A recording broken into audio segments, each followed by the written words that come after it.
Control of weeds, pests and diseases by chemical means.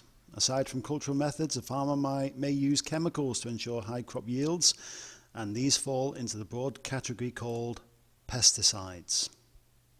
There are three categories of pesticide used on crops.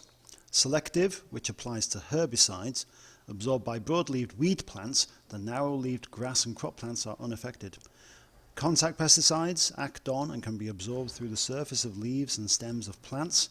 They may wash off in the rain though, so need regular application. Systemic pesticides are absorbed through the leaves and stem and enter the xylem and phloem of plants to be transported by that vascular tissue to all cells. There are different types of pesticide. Herbicides, these are chemicals which kill weeds. They can be selective, contact or systemic. Selective herbicides can be applied to growing crops.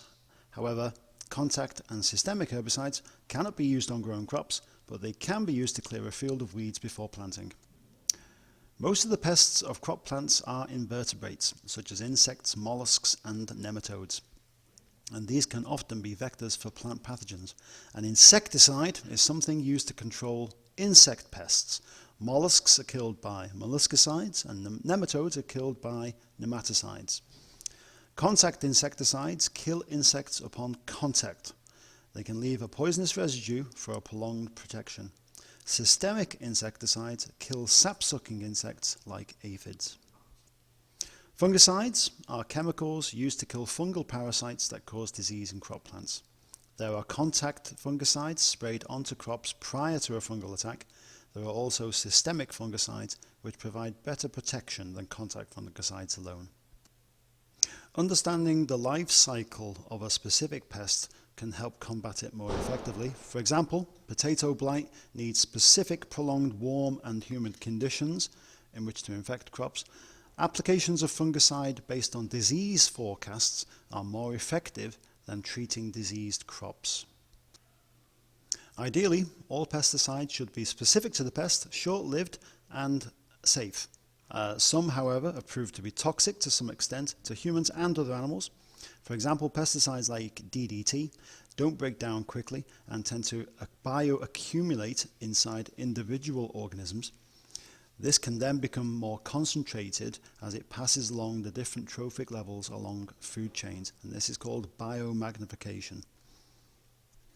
The biomagnification of insecticides such as DDT can lead to the loss of top predators such as birds of prey found at the top of food chains.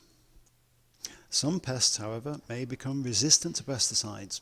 These will be naturally selected for, will survive and breed, and the next generation will have a higher proportion of resistant individuals within it. So continued use of a pesticide exerts a selection pressure and a population of resistant pests is produced. An alternative to using chemicals is biological control, which is the reduction of a pest population by the deliberate introduction of one of its natural enemies, and this could be a predator, a parasite, or a pathogen. A predator, for example, a ladybird that feeds on greenfly. A parasite, the wasp Encarsia, for example, lays its eggs inside whitefly. The developing wasp larva feeds on the insect host. Or a pathogen, the bacterium Bacillus thuringiensis, for example, infects butterfly caterpillars and kills them with a poison called Bt toxin. The natural enemy acts as a control agent in place of a pesticide. The biological control does not introduce persistent and harmful chemicals into the food chain, and it does not exert selection pressure that could produce a population of resistant pests. It may, however, become an invasive species, a parasite, a predator, or a pathogen of other species. Timing of the introduction of the biological control is critical, however. The predator must be able to find its prey.